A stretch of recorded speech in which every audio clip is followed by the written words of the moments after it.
Tenemos un viernes negro realmente en nuestro país a raíz de los enfrentamientos entre mineros y la Policía Nacional que lamentablemente han dejado un fallecido y varios heridos en la zona de Chala, en Arequipa. Continuamos con carreteras todavía bloqueadas. Estamos conversando al respecto aquí en Prueba de Fuego. Yo soy Jorge Rodríguez, me acompaña Enrique Castillo, analista político, periodista. Enrique, bienvenido. ¿Cómo Jorge, estás? buenas noches, ¿cómo estás? Estamos hablando ya de un fallecido, esto nos duele a todos como peruanos y la verdad es que nos encontramos ante una nueva convulsión social que debe afrontar el gobierno. Enrique, ¿la respuesta del Ejecutivo hasta el momento ha sido la correcta? Bueno, en cualquier Estado de Derecho, cualquier gobierno tiene que asumir la responsabilidad de establecer justamente eso, ¿no es cierto? Autoridad. Eso sin ninguna duda. El tema es que ha habido una demora en establecer justamente ese principio de autoridad. Los enfrentamientos no son de hoy, las tomas de las carreteras no son de hoy, pero además la solución del problema de los mineros ilegales no es de hoy, no es de este periodo, de esta semana. Claro. Es un tema que viene de muy atrás y estamos hablando de una responsabilidad que le compete al Congreso de la República. Así se esté poniendo en modo silencio en estos días. Porque ¿quién es el que con tantos votos prorrogó el Reinfo y generó una serie de expectativas a los mineros ilegales, a los mineros informales, como le quieran llamar, artesanales, como le quieran llamar? Fue el Congreso de la República el que generó todas esas expectativas y también fue el Ejecutivo el que también aceptó esa prórroga del Reinfo. Cuando tú empiezas a prorrogar y a prorrogar, ¿cuál es la expectativa de la gente? Que sigas prorrogando. Eso se le debió dar solución con una ley MAPE desde hace mucho tiempo. Enrique, y ese punto que tocas es importante porque recordamos que se habló de una prórroga hasta junio, ¿correcto?, de 2025, con la posibilidad de una prórroga adicional hasta diciembre. Claro. Hasta ahí. Pero hemos tenido, imagínate, 6 meses, bueno, 7 en la práctica, y de este tema poco o nada se ha discutido. Y hemos tenido además, no solamente esos meses, hemos tenido la discusión de la minería ilegal desde hace mucho tiempo. Sí, claro, ese es un problema de larga data. Es un problema de larga data. Así es. Pero no solamente eso, hemos tenido consecuencias fatales en los últimos meses. Los asesinados en Patás, por ejemplo, y toda la gente que tiene los problemas que tiene en Madre de Dios o en otras zonas de minería informal. Entonces, aquí hay efectivamente una demora en la solución del problema, una demora en imponer autoridad. Hoy el gobierno lo está haciendo con esta consecuencia lamentable y fatal que tiene que investigarse.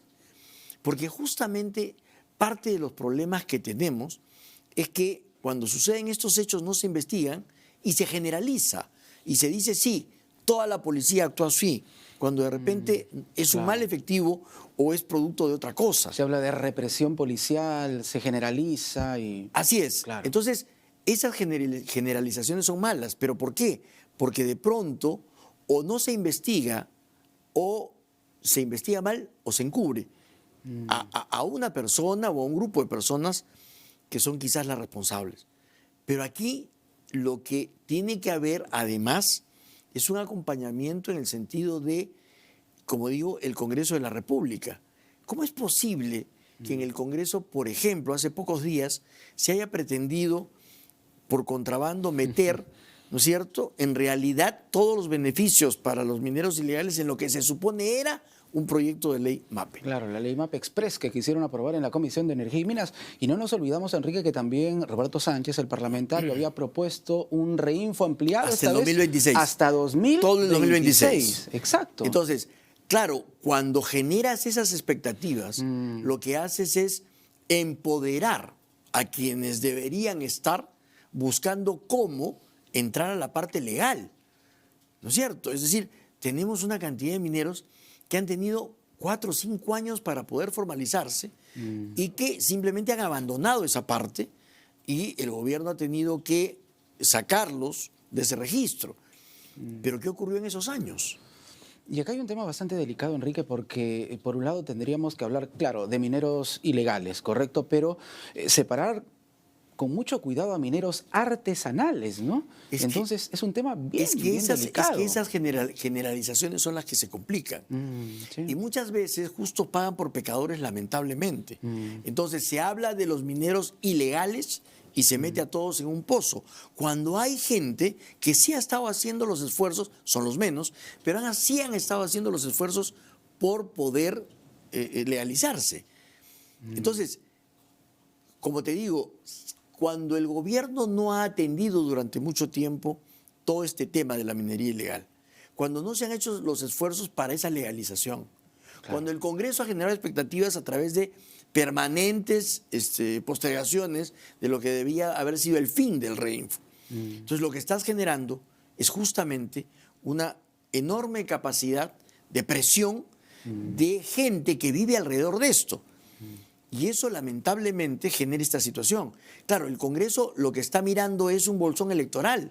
Si tú tienes 50.000, 100.000 personas ahí, estás hablando de un bolsón electoral de 200.000 personas que viven alrededor de esto. Por eso esas propuestas, muchas de ellas descabelladas, con el fin de atraerlos. Así es, de hacer un clientelismo político absurdo, cuando en realidad lo que debe hacerse justamente es eso, es empezar a mirar con detenimiento, con capacidad, quiénes son realmente mineros artesanales ancestrales, quiénes son realmente mineros que están queriendo formalizarse y quiénes son los ilegales que tienen prácticas delincuenciales y que tienen además toda la actitud de seguir viviendo como están viviendo al margen de la ley. Ahora, Enrique, estamos en un nuevo escenario de conflicto social y se lo pregunté al ministro de Justicia, Juan Alcántara. Ya tenemos un fallecido y no podemos olvidar lo que ocurrió al inicio del gobierno de la presidenta Dina Boluarte. Iniciamos con un fallecido y luego hemos tenido cerca de 50. Entonces, la pregunta es, ¿podemos terminar en ese mismo escenario? Eso es preocupante. Y ahí volvemos al mismo tema. ¿Qué avances hemos tenido en las investigaciones en esa situación? Entonces, seguimos, y el gobierno sigue cargando con esa cruz, y la presidenta seguirá cargando con esa cruz, que hace que en muchos sitios la llamen como la llaman, ¿no es cierto? Entonces, cuando no te comprometes con buscar la verdad, lo que estás haciendo en realidad es generando un manto de sospechas sobre toda una institución. No toda la Policía Nacional ha tenido prácticas que uno puede decir ilegales. Claro, claro. Mucha de la Policía Nacional realmente ha tenido una posición hasta de sacrificio por defender justamente el principio de autoridad, la legalidad y defendernos a nosotros en muchas ocasiones. Pero lamentablemente pueden haber habido algunos casos aislados que por espíritu de cuerpo o no quieres denunciarlos o no quieres que se investiguen. Y lo único que estás haciendo es haciéndole un daño a la institución. Claro, porque justamente hoy el ministro de Justicia nos ha revelado que a estas labores, ¿no?, de desbloqueo de las carreteras, la policía ha ido sin armas letales. Entonces, la gran pregunta es, ¿qué pasó con este taxista de 27 años que falleció? ¿En qué circunstancias? Esa es la pregunta que nos hacemos todos los peruanos. Y que todos debemos llegar a saber qué fue lo que ocurrió. Porque ya te digo, no podemos dejar eso en el aire. Sí es comprensible que la policía haya tomado, a raíz justamente de lo que tú mencionas, de las decenas de fallecidos al comienzo de esta administración, debe haber tomado todos los recaudos para no tener justamente ese tipo de saldos negativos y fatales. Claro. Pero en el fragor del enfrentamiento pueden pasar muchas cosas. Entonces necesitamos saber la verdad y necesitamos que en adelante se tomen justamente todas las precauciones. Pero obviamente en enfrentamientos de esta naturaleza donde hay decenas de policías que se enfrentan a decenas o centenas de gente que protesta violentamente, obviamente ahí, digamos, lamentablemente pueden darse casos de esta naturaleza que deberían evitarse. Enrique, ¿crees que la presidenta Dina Boluarte debe sentarse en una mesa de diálogo con los representantes de los mineros? Te lo pregunto porque desde el Ejecutivo dicen No, ya el Ejecutivo tomó una decisión. Primero tienen que levantar la medida de fuerza y recién podríamos conversar. Hay una tregua, Confemín ha dicho tregua para conversar. La Defensoría está intercediendo, pero hasta el momento todos tienen una posición distinta. Bueno, digamos, en términos normales y para cualquier gobierno, sí sucede de que ninguna administración de orden constitucional puede verse sometida a que lo arrinconen contra la pared. O sea, eso sí es, digamos, de manual. No se puede conversar bajo presión ni bajo extorsión. Entonces, sí suena razonable que un gobierno diga, levanta las medidas y conversamos. ¿No es cierto? Ok. Porque el generar esta tregua, uno puede decir unilateralmente, te doy una tregua, significa yo sigo manteniendo la misma posición, pero abro un espacio. Claro. ¿No es cierto? De hecho, hay carreteras bloqueadas ahora mismo todavía. Así Enrique. es. Pero, Sí. como te digo, un gobierno que busca establecer el principio de autoridad, sí establece este tipo de condiciones. ¿No es cierto? No me pongas condiciones y conversemos. Ahora, es cierto que durante mucho tiempo el gobierno ha dejado que estas cosas sucedan y lo hemos visto en muchos espacios. El gobierno justamente perdió esa capacidad de sentar autoridad en muchos lugares, en muchas situaciones, empezando por el Congreso de la República. ¿No es cierto?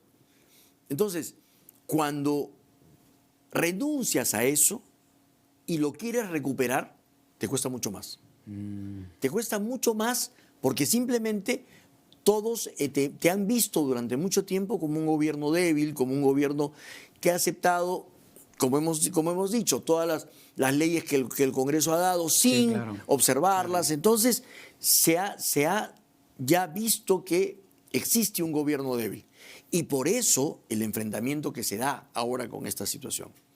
Si el gobierno hubiera tenido una capacidad anterior de sentar posición, de realmente enfrentar los problemas como debió haberlos enfrentado, pero sin generar los saldos, como hemos dicho, violentos y fatales, entonces la gente sí estaría dispuesta o sabría que no puede enfrentar con violencia a un gobierno que se para fuerte y que simplemente en un afán defensivo, no solamente de la propiedad y de las personas, sino también del orden constitucional, entonces toma una posición. A mí me suena razonable el decir, no me pongas condiciones. Claro. Y levanta primero la medida. Levanta la medida, libera la medida, que además, Jorge, perjudica no al gobierno, perjudica a transeúntes. Tenemos 11 días de bloqueo. Así es. Miles de vehículos varados.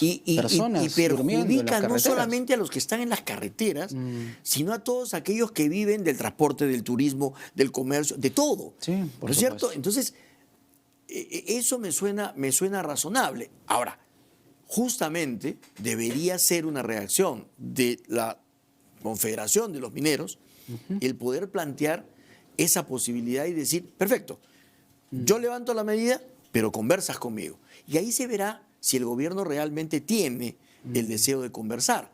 Lo otro es, ¿el gobierno va a estar en esto apoyado por el Congreso? Esa es una pregunta también que hay que hacerse. ¿O el Congreso va a seguir pateando la ley MAPE para lavarse las manos y no meterse en el problema? Claro, porque el Congreso ha dicho recién vamos a debatir la ley MAPE en agosto, ¿no? Cuando se inicie la siguiente legislatura. Y esto no sabemos si es que de verdad lo va a hacer. Entonces, claro. Está pateando el problema justamente para no tener que ser el malo de la película. Entonces, si el gobierno toma una posición que sea constitucional y en defensa del Estado de Derecho, se supone que el Congreso debería secundarlo. Por eso mi pregunta, ¿el Congreso va a secundar al Ejecutivo? Buena pregunta. ¿Y la Defensoría del Pueblo? Porque se ha hablado mucho de la labor intercesora de la Defensoría del Pueblo. De hecho, que el mismo doctor José Gutiérrez se ha ofrecido a ello. Pero no sabemos qué tipo de conversación se podría plantear a raíz de esta intercesión. La Defensoría del Pueblo no ha tenido, lamentablemente, durante este tiempo una trayectoria o una línea que uno pueda decir está lo suficientemente definida como para prever qué es lo que va a hacer. El defensor del pueblo ha tenido, en muchos casos, la defensa de la presidenta, en otros casos, otras defensas bastante cuestionables. Sí. Entonces, en lugar de sentar posiciones que pudieran ser importantes precedentes o líneas de conducta que pudieran ser consecuentes y coherentes, lamentablemente no ha sucedido. Ahora, por ejemplo, habría que preguntarle al defensor del pueblo, muy bien, ¿usted quiere mediar?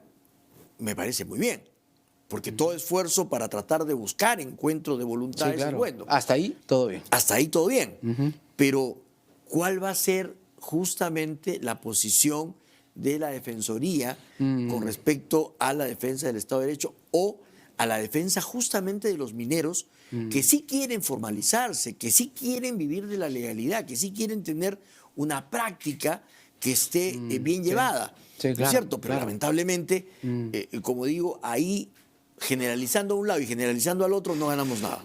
Para finalizar, Enrique, se viene ya, y hablábamos del Congreso, la nueva legislatura, la elección para la nueva mesa directiva, ¿no? El presidente del Congreso, como lo conocemos todos. ¿Qué crees que pueda pasar? Porque APP dice que no, Acción Popular que sí, hay varios nombres, ¿no? Cueto, Gerí, Tacuri por ahí, no lo sé. ¿Qué te parece que pueda pasar en el Congreso? Bueno, lo que me queda claro es que esta va a ser una elección en la cual los que pueden integrar la mesa directiva van a terminar siendo los congresistas con menos exposición. ¿Por qué? Porque los congresistas que cortan el jamón, vamos a decirlo así popularmente, en el Congreso, van a estar en campaña este año. Claro, claro. Se van a dedicar a viajar. Ya están en campaña, de Así hecho. es, Ya se van a están en dedicar a campaña. viajar, van a Sí. seguir controlando tras bambalinas, pero van a poner pues a gente que no sea la protagonista Claro. de los temas, porque como digo, ellos van a estar en sus cubileteos políticos, sus alianzas o sus campañas. Entonces, Por eso se explica la posición de APP, ¿no? así es, entonces claro, ahora sí van a tratar de buscar bajo perfil. Pero me parece un poco tarde, ¿no?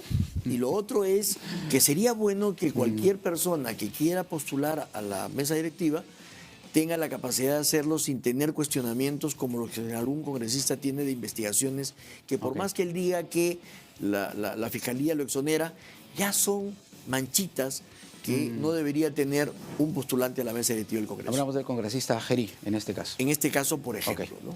Enrique, gracias por estar con nosotros. No, la gracias a ti, Jorge. Buenas noches. Enrique Castillo, analista político, periodista, precisamente conversando con nosotros sobre la coyuntura en nuestro país. Volvemos con más. Esto es Prueba de Fuego.